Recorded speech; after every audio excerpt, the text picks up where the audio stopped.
Let me just give you a little bit in the news as we continue on in our studies. And let me talk to you a little bit about prophecy and tell you what's happening. Under the New World Order, we know that everything's coming into one. We understand that. We've been talking about it for quite a while. This is some of the articles that happened this week. The real reason why globalists are so obsessed with artificial intelligence. It's a little bit heady and a little bit wordy, but I want to read some of it to you.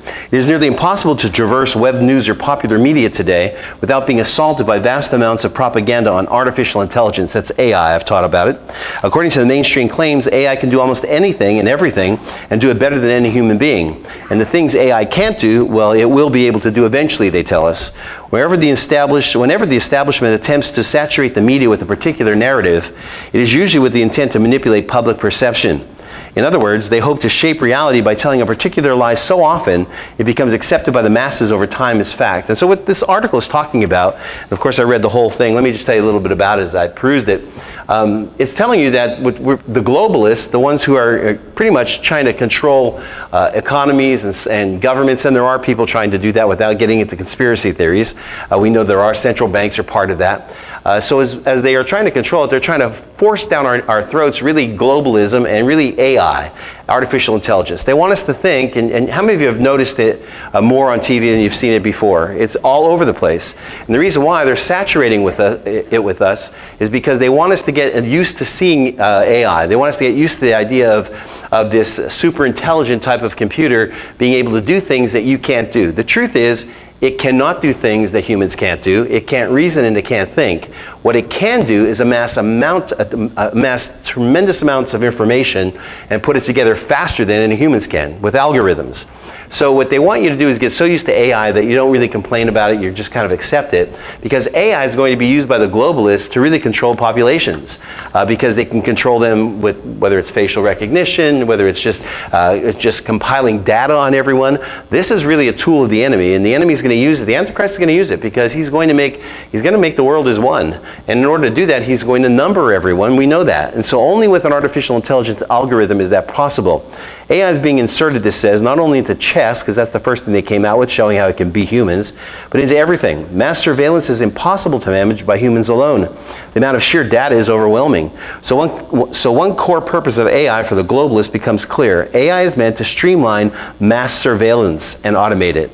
AI is meant to scour social media or electronic mail for keywords to identify potential miscreants and opposition. It is also meant to monitor public sentiment towards specific issues of governments. And so it all boils down to the idea that AI will one day be able to identify criminals before they ever committed actual crime. In other words, AI is meant to become an all-seeing eye, a big brother, and not only monitors our behavior, but also reads our minds as a force for pre-crime identification. The question is not whether AI can actually tell us who's a future criminal. AI is obviously incapable of accurately predicting a person's behavior to such a degree. The question is, who is setting the standards that AI is looking for when identifying potential criminals? Who gets to set the rules of the chess game? The globalist obsession with AI, however, goes far beyond centralization and control of populations. Listen to what this article says. There is a religious factor. He says, in my recent article, Luciferianism, a secular look at a destructive belief system, I outline the root philosophy behind the globalist cult. The primary tenet of Luciferianism is the idea or delusion that certain special people have the ability to become gods. But there are some consequences of this belief that I did not explore in that article. First, in order to become a god, one would have to have total observational power, meaning you would have to be able to see all and know all. And of course, AI is going to do that. It's going to put all of that data together so that you would have it at your control, or whoever would have it at their control. And again, if a government takes that over, which it will, or an antichrist, then he would have control of everyone on the planet, knowing what they're doing. And we'll read you some other articles that'll prove that. I think that globalists don't really care about that reality, he says. It is enough for them to pretend they're gods through mass surveillance. They're actually interested in attaining godlike enlightenment or objectivity. Second, to become a god in a mythological or biblical sense, one would be required to create intelligent life from nothing. I believe that in the minds of Luciferians, the creation of AI is the creation of an intelligent life form rather than software. Of course, Luciferians have disturbed notion of what constitutes intelligent life. So we're being pushed that AI is honest, it's intelligent life. It is not intelligent life. It's only as intelligent as the programmers that program it. But if you look at the agenda, it's almost setting itself up to make its creators godlike. and especially the one that would be able to control any type of AI. So we're watching this thing happen, and it's coming more and more often. You're going to see it in more and more shows on TV. You're going to see it in more and more news because AI is with us and they want us to accept it. Speaking of that, let me go a little bit further and tell you what came out this week. That is a chip for the brain. Brain smart chip to give humans super intelligence. What if you could make money or type something just by thinking about it? It sounds like science fiction, but it might be closer to reality than you think. In as little as 5 years, super smart people could be walking down the street, men and women, who've paid to increase their intelligence. Northwestern University neuroscientist and business professor Dr. Moran Cerf made that prediction because he's working on a smart chip for the brain right now. Make it so that it has an internet connection and goes to Wikipedia. And when I think a particular thought, it gives me the answer instantaneously. He said, Cerf is collaborating with Silicon Valley bigwigs he'd rather not name. So now we're looking at controlling the individual and giving them a super identity because they can hook up to some type of supercomputer. So we're watching technology really kind of morph into something that that is pretty scary and very biblical, by the way. Let me give you a little bit more what's going on as we see some of these items in the New World Order. This is something that came out today. Amazon crosses a very dangerous censorship line. I'm really concerned with social media and what they allow on their media posts and what they don't allow. We have the First Amendment rights, which is freedom of speech. This is being broken every single day by Facebook, Amazon.com, and most social media. They're culling what they want to put on. Listen to this article. With the news last week that Amazon has banned Muhammad's Quran, that's the name of a book. It's not the Quran. It's the name of a book. It's against Islam. They've banned it. Why Muslims Kill for Islam, that's what it's about. Co-authored by British activist Tommy Robinson and Peter McLaughlin, Amazon has crossed a very dangerous and precarious line. Two immediate questions come to mind. First, why ban a book critiquing Islam when a host of other books critiquing and harshly attacking other religious faiths are available on Amazon? Second, why ban this book and not other books that critique Islam? Why draw the line here? When McLaughlin, who helped expose the grooming crimes committed by some British Muslims, received word that the book has been removed from Amazon, he wrote, "This is the 21st century equivalent of the Nazis taking out the books from university libraries and burning them." Can you think of another scholarly book on Islam that has been banned by Amazon?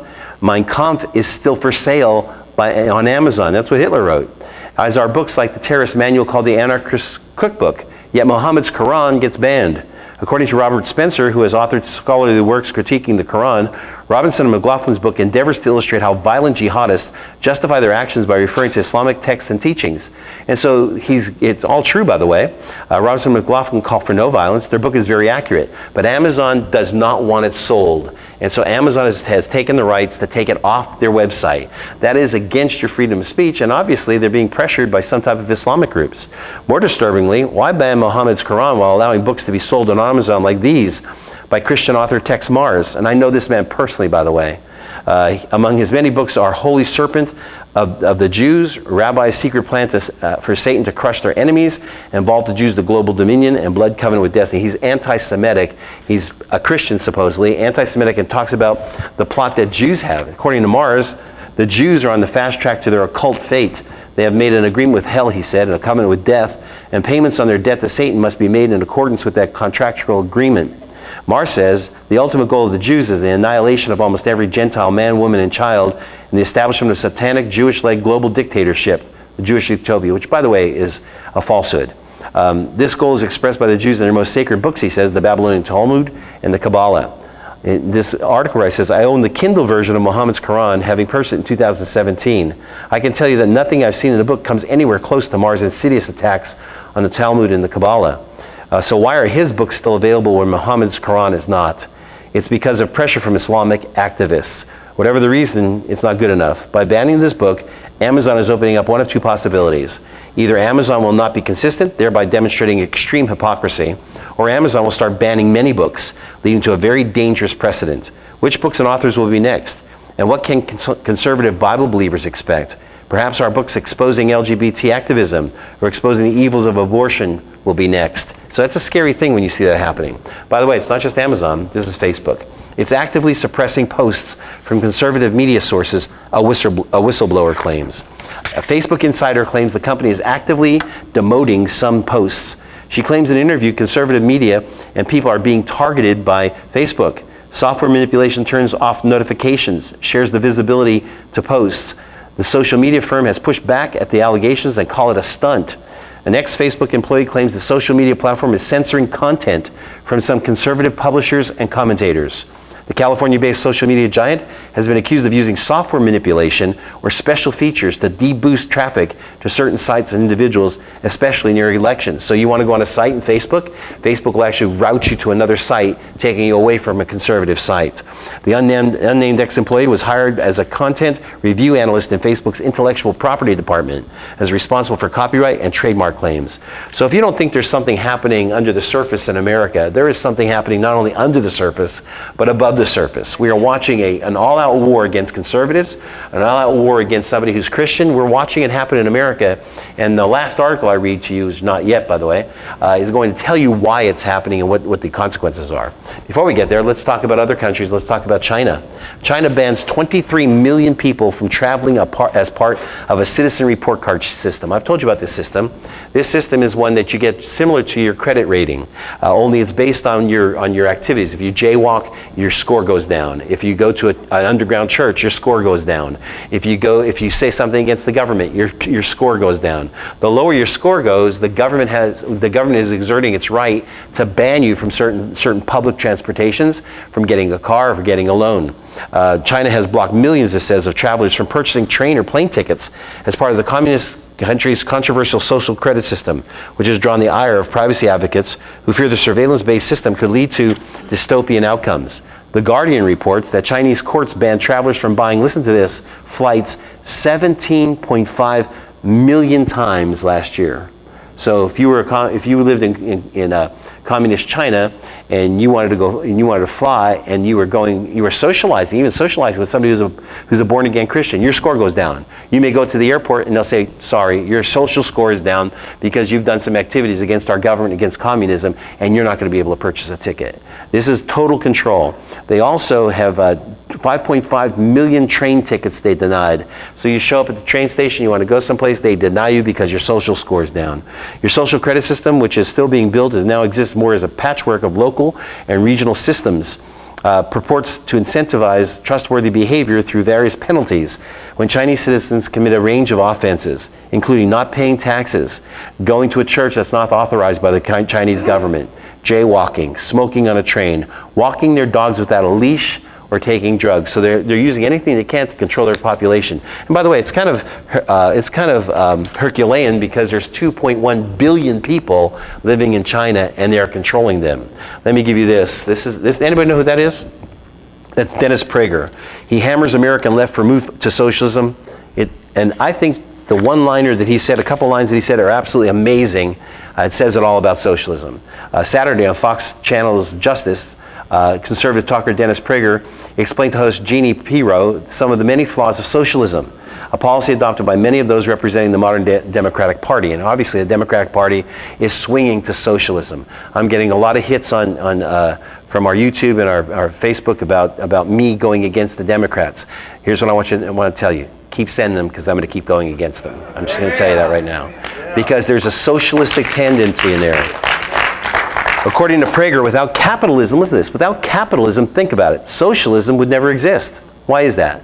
Because capitalism is the thing that makes you make money. It's the one that makes you have a free market and you go out and make money. Well, socialism doesn't make any money. It never makes a cent. It takes from those who make money. So socialism needs capitalism to even exist. And that's what he's saying. That's pretty amazing when you think about it. It's the bottom line. Let's go a little bit further and tell you what's happening in Israel. And there's a lot happening in Israel, by the way.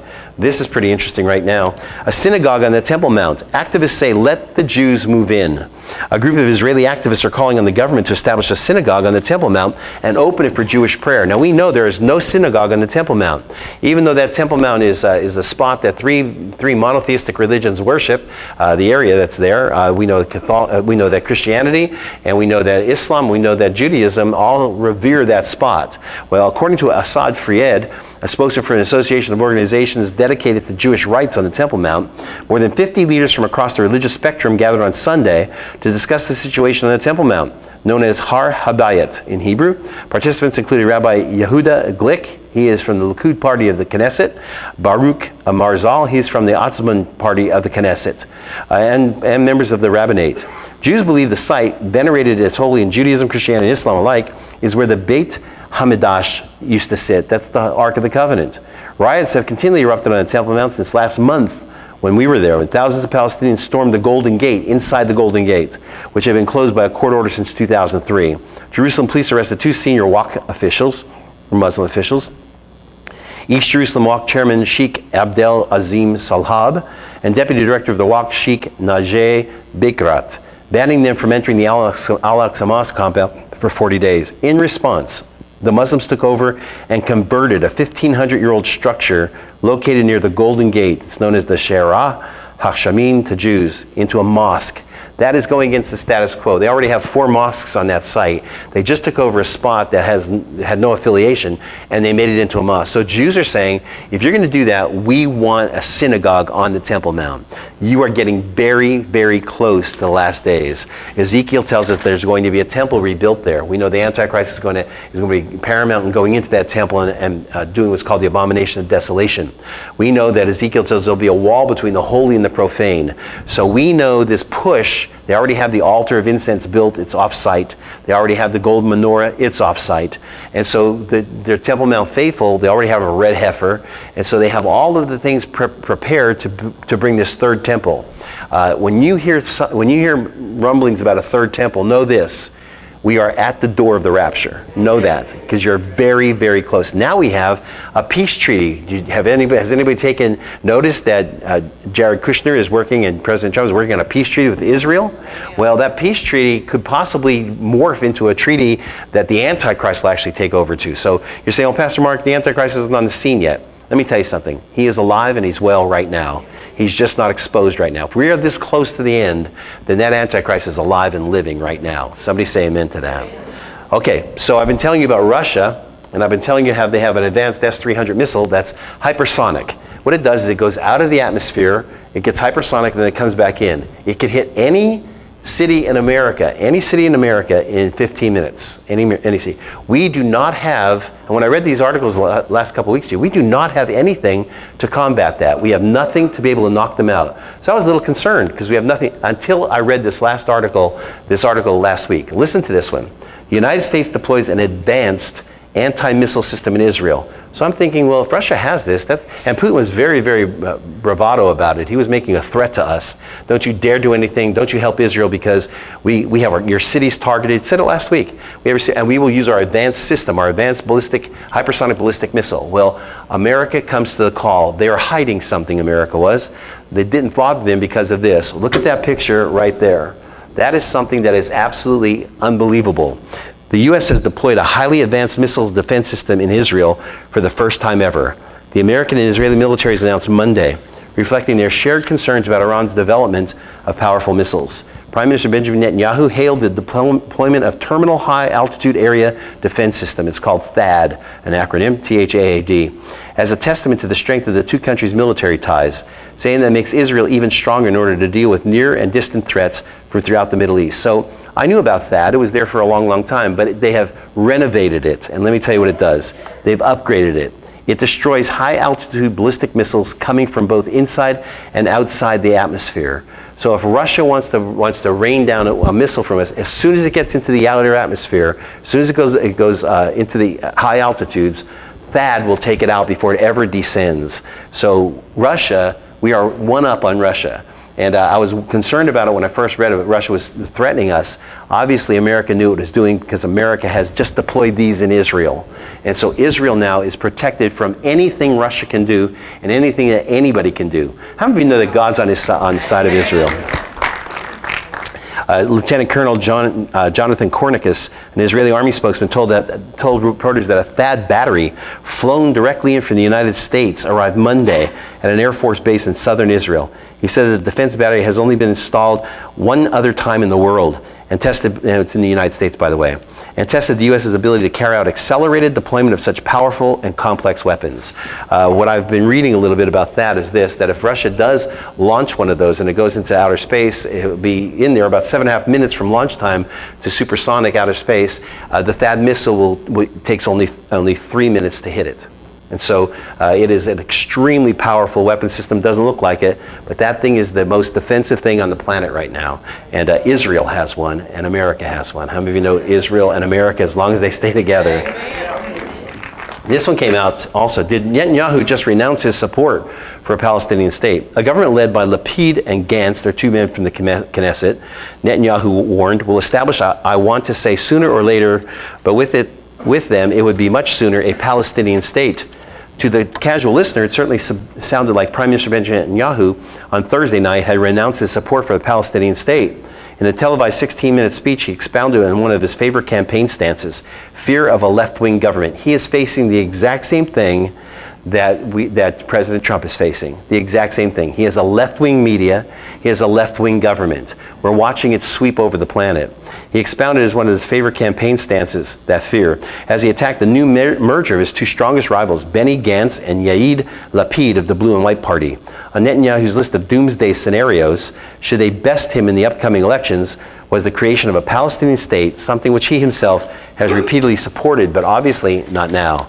Now, again, I'm a little concerned about America. Actually, I'm a lot concerned about America. This is Ilhan Omar. She's blasted over her latest anti-Semitic tweet about Israel.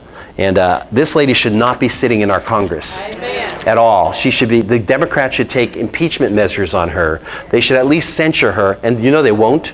They tried to take a vote of anti-Semitism this week, and they couldn't bring it to the floor to vote. There wasn't enough of them to vote. They're not even voting to support Israel. Need I remind any congressman or anybody out there that Israel is our strongest ally. Amen. You do not, your Congress does not go against an ally ever. And so they are really, this is a treasonous act that she's doing, by the way, because she's going against someone that we have a vowed allegiance to, and she's doing it publicly. Representative Ilhan Omar is catching flack on Twitter yet again for suggesting that United States politicians were being forced to pledge allegiance to Israel. It's anti-Semitic weekend with Omar, tweeted former New York State Assemblyman Dov Hikind on Sunday night, just hours after the Minnesota Democrat fired off her latest insinuation. On this week's episode, she'll talk about Jewish power, money, and dual loyalty, Hikind added. Next week, the apology, rinse and repeat.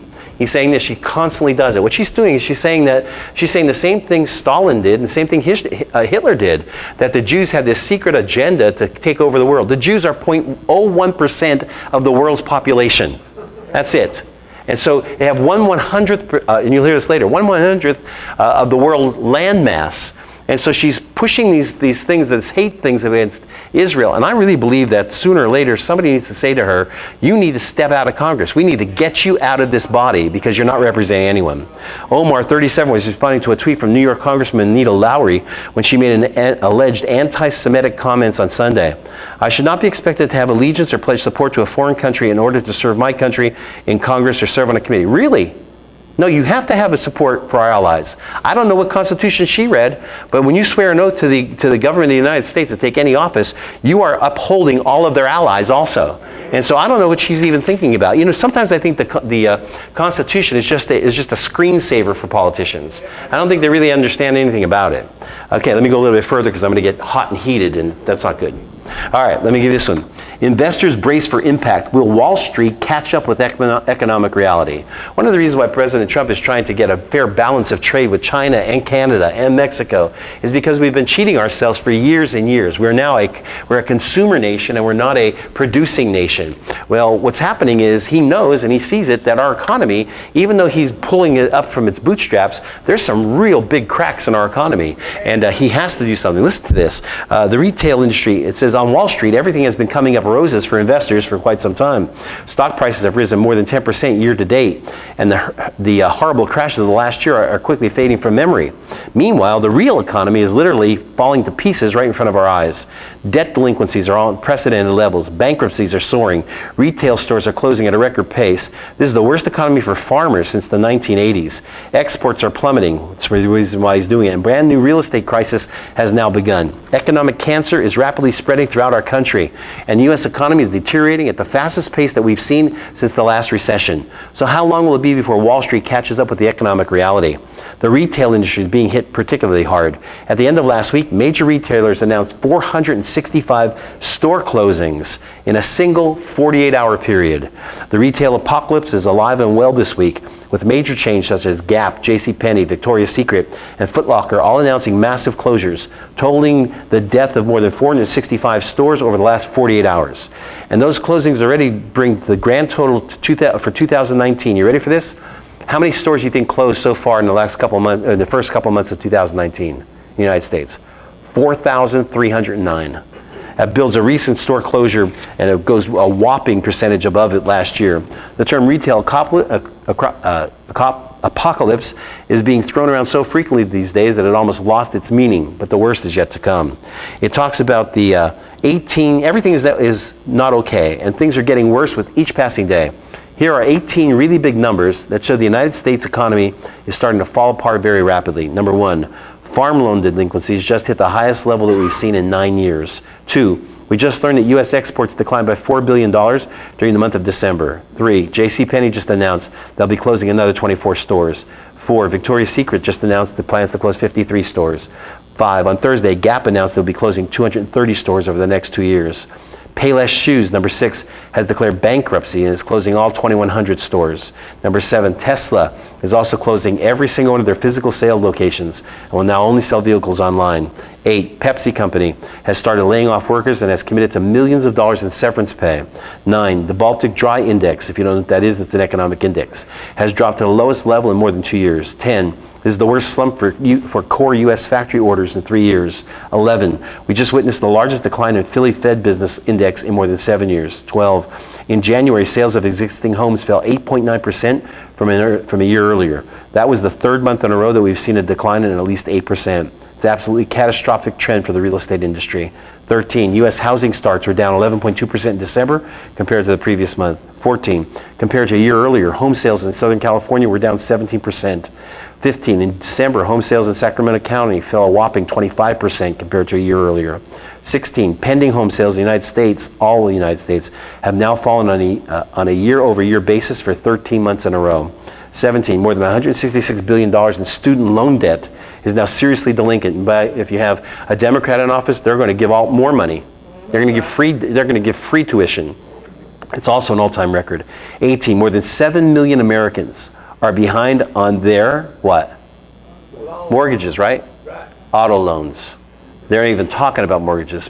Americans can't pay their auto loans. It's also a new all-time record. It's far higher than anything we've ever witnessed before. So could this be why President Trump is trying so hard to get that economy pushed back up and for us to be a producing nation and bring some of our companies back? Presidents before this should have done this. They should have banned companies from leaving America. I mean, what were they thinking? They think you can make companies go as much as you wanted to go and you're still going to have a productive economy? You're not. Okay, of course, it isn't just the U.S. that's hurting, by the way. We know Canadian government has shocked the professional, financial, and economic media with their latest fourth quarter release showing the economy has essentially come to a grinding halt at 0.1% growth. All over Europe, things are arguably even worse. Germany is supposed to have the strongest economy in the entire region, but they're on the brink of a recession. This global economic slowdown, many believe that it will be even worse than what we experienced in 2008. We're heading for an economic storm. Everything that can be shaken will be shaken. That includes our government institutions. I love this because this is a secular writer, and he's quoting something that he doesn't even know he's quoting. The Bible says in the last day, that which will be shaken will be shaken. He just said it, and he has no knowledge of Scripture. And so they're watching it economically. We see the Antichrist system being set up daily. And again, when you see it in the secular media, it's pretty interesting. Let me give you this one, and this one will fall under moral decay. This came out today, as a matter of fact, and this is kind of pathetic. An 84-year-old widow claims California officials are threatening to kick her out of a residence for veterans if she doesn't stop hosting a long-time Bible study. Artist Burrow and her husband moved to the Veterans Home of California in Yountville 9 years ago. Burrow's husband, who died a few years ago, served as a merchant marine army in World War II, and then during the Korean War, he served in the Air Force. The two met in the 1950s while she worked at the Pentagon as a civilian employee in the office of the Chief of Staff of the Army. She's been volunteering with the chaplaincy program and led Bible studies much of the last decade at an area of residence known as the Holderman Building, which is shared space for residents of the home. Recently, the California Department of Veterans Affairs notified Burrow that she would face involuntary discharge or expulsion from the home if she doesn't give up her status as a volunteer Bible study leader. The state seeks to punish artists based on non-existent directives and deprive her of a personal ministry to the veterans who have benefited from her religious services for years. Artists isn't fighting just for herself, but for the gospel and for the residents who are unable to fight for themselves against the state's attempted intimidation. Intimidation of an 84-year-old teaching octogenarians the Bible. How much of a threat is that? I mean, come on. Bro came under fire. Listen to why she came under fire. For a discussion she had last September with another resident about heaven and hell that allegedly caused the man to lose sleep and was deemed elder abuse. Listen, if you're not saved, you're going to hell, whether that's going to abuse you or not. So listen. And they said it was illegal for her to do that. In December, the Veterans Home notified Bro that her volunteer status was being suspended indefinitely due to an ongoing investigation of an octogenarian telling somebody about heaven and hell. But on Friday, does the California state government not have anything better to spend their money on? On Friday, a Cal Vet attorney threatened Bro with an expulsion if she didn't stop offering the voluntary Bible studies. The attorney claims the decision was for the health and well-being of the residents. Bro is an evangelical Jew and believes in Jesus. She told PGI she believes people have an issue with her religious beliefs and she will not stop till the day she dies. I love that. I love that. I'm going to tell you, you can come live with us. We will be happy to have you. Here's this. Cheryl's looking at me sideways. Here it is. Genderless babies are the new craze. We don't want our children pigeonholed, this mother says. And so if you listen to this, it's kind of shocking, but right down the line. Bonnie Love is a mother who didn't want her youngest child, Isabella, growing up with a gender assignment. So when Isabella was born, Love and her female partner didn't use a gender-specific pronoun. They gave her toys that are popular for boys and girls. They didn't use gender-specific colors such as pink and purple. The goal, let Isabel choose her gender. Well, that's kind of ludicrous. Let me tell you why. They named her a girl's name. I mean, where is their head? If you wanted to grow up genderless, call her genderless. Hey, genderless, come here. Why don't you do that? Why are you calling her Isabel? If you want her to decide her own gender, why did you pick a girl's name for her? This is so ludicrous, it's kind of pathetic when you think about it. Listen, it goes on a little further. She said, our family had a really hard time with that because it's not normal. Really? Go figure. And people wanted to know whether or not to buy pink or blue. And I also didn't want that. So if you want your child to grow up naming their gender, why didn't you want it? Why is the I pronoun in there? It's part of a new trend among some parents raising theybies, Theybies. Newborn babies who spend their first years of their life without gender assignment apart from the birth certificate. Well, I think that's not true because obviously you're going to be calling her Isabel and that has a gender assignment to it. I mean, where are these people's brains? What are they trying to say? She says, I think that you're born a specific way. However you identify is your own, Love said. Let me tell you something, Mrs. Love. That child won't be able to identify who they are until they're 21. Until their frontal cortex develops. And so you may say that to everybody, but I don't buy it. I don't buy it for one single second. All right, you still with me tonight? Amen. Okay, when I ask people that, I told this to my study last night.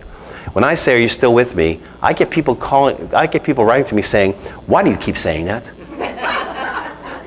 What's wrong with you? Why do you keep saying it? You know why I keep saying it? Because I like to. So are you still with me?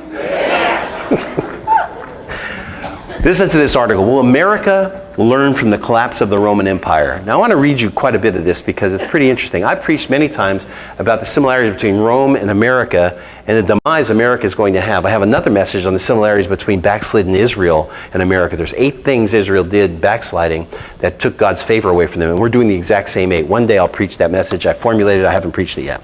Here. Every great civilization throughout human history has eventually collapsed, and that's true.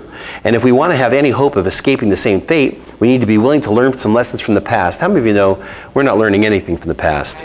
Because many of the same factors that caused the collapse of previous civilizations are weighing very heavily on the United States of America today. This is a secular writer. Let me underscore that. According to the BBC, the average lifespan of a great civilization, now listen, is 336 years from beginning to end. But that doesn't mean America will make it that long. Our nation is currently 242 years old, and there are signs of advanced social decay all around us. If we remain on the road that we are currently on, this secular writer says, there are many that believe that complete and utter collapse is not too far away. It is not easy to keep an extremely complex society running. And there have been so many factors that have played a role in collapsing previous civilizations: war, natural disasters, environmental shifts, social degradation, economic problems, and disease are just a few examples. Sometimes societies simply collapse under the weight of their own accumulated complexity and bureaucracy. Man, do we have a complex bureaucracy? Even if America wasn't deteriorating in so many other ways, would our nation eventually collapse under the weight of our own bureaucracy as well? We have the biggest government and the largest government in the history of the world. And when you total up all levels of government, we literally have millions, tens of millions of laws, rules and regulations governing our lives today. It's a horrible system, and it's definitely not what our founders intended. Now, I'm going to get pretty controversial here for a moment, so just bear with me. In order for civilization to function smoothly, he says, there must be something that bonds it together. Boy, I love this because he's absolutely right. When the United States was originally established, we were united by a common set of values, but that's no longer true. Anybody know what the common set of values were? It was God. The First Continental Congress, their first act was to appropriate money so they could buy Bibles to put in every state office. So we were founded under God. I don't know, but when I read it, I think about how we all rallied around God. Anybody have any idea what's getting pushed out of our society today? God. So it's inevitable that we're going to collapse because we don't have that common ground anymore. And you can see how divided we are as a nation. Today, he says, America is more divided than it's been in my entire lifetime. And one of the biggest reasons is because there's no agreement about what our values should be. Personally, I'm a strong advocate for returning to the values that our nation was founded upon. And Max Slavo, who writes about such things, echoed this sentiment in one of his recent articles. We now have the unique advantage of being able to learn from the wreckages of society past. But instead of doing so and freeing mankind from government, many who are enslaved continue to push for shorter chains, more violence, more control, more domination, and theft by the ruling class. But of all others also, collapse is imminent, in my opinion, as those in control will not willingly give up their stranglehold over the tax cattle slaves. That's what he calls Americans, tax cattle slaves, because all we are is slaves for a government that are being taxed. Somebody say amen. Amen. Unfortunately, many in our society want us to go in the exact opposite direction. As a result, the fabric of our society is literally coming apart at the seams. And this is something that Jim Quinn, also who commentates on societies, said in one of his recent articles. He says, our society is now infinitely more materialistic, it's more narcissistic than it was in the 1950s. Moral degradation has reached new lows, unthinkable during the relative innocent 1950s. But the common thing is human failings, foibles, and fallacies. Whatever a culture values you get more of, our culture values achievement, wealth, and power at any cost. To illustrate a point, Quinn lamented the growing power that social media influencers now have in our society. Rather than make up our own minds about what we like, what we wear, what we eat, or what entertainment we enjoy, we need to be influenced into our decisions by famous people who are famous for being famous. That's who's influencing our society. Listen, the Kardashians could, and I'm going to be very honest, I'm not judging them, I'm judging what they do, could easily be called the Kardashians. Easily. Listen to what he says, and he comments on it. Most of them, these influencers generate their influential power through the number of social media followers that they have accumulated by posting pictures of themselves in their underwear, leaked sex tapes, nude selfies, or generally being attractive. Most of them are low IQ mouth breathers who can't do basic math or write a comprehensive paragraph. But those, and he talks about a woman's parts, and pouty lips classify them as grade A influencers. I can't decide whether these narcissistic icons are more pathetic or the feeble-minded wretches who are actually influenced by these vacus bimbos. Whoa. Why don't you say what you mean? Moral degradation of society seems to have reached a new low, he says. We are truly becoming a real-life version of idiocracy, and it's getting worse with each passing day. But I can think of no better example to define or decide than Jussie Smollett. How many remember him? How many remember it? How many don't know what I'm talking about? Well, he's a guy that seemingly had everything. He was on a hit show. He had lots of money, and he had hordes of devoted fans that loved him. Of course, he said that there was a plot against him, and that there were men with mega hats that came, and they gave him racial slurs, and they beat him up. Unfortunately, we found a check that he paid to them to do it. But he threw it all away because he believed that he was entitled to more, and he was willing to do anything to get it. Apparently, he was not happy that he was making just $65,000 an episode. And so he created one of the most despicable hoaxes in American history in a desperate attempt to get his salary raised. Pierce Morgan has described him as the most hideous, reprehensible, disgusting, sniveling little liar in America. And he says, and I think he's right. But you know what? He represents the true state of our society better than anyone else I know. Just like Smollett, we continue to insist that we are the good guys. But in reality, our nation has become a cesspool of just about every sort of evil you can possibly imagine. If we will change our way, listen to this, a secular guy, secular writer, listen to what he says. Tell me if this rings true to anybody. He says, if we change our ways and return to the values that the first Americans embraced, we could turn things around. How about this? If my people, who are called by my name, will repent and humble themselves and turn from their ways, then will they hear from heaven and I will heal their land. He's quoting scripture and doesn't even know it. He says, but if we continue doing things that we are currently doing, collapse is inevitable.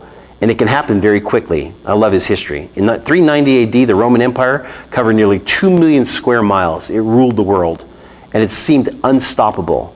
But by 476 AD, it was totally gone, almost just 80 years later. As many have said, if we do not learn from history, we are doomed to repeat it. Please wake up, America. Let me tell you something. I've talked about it many, many times. That's in the news, by the way.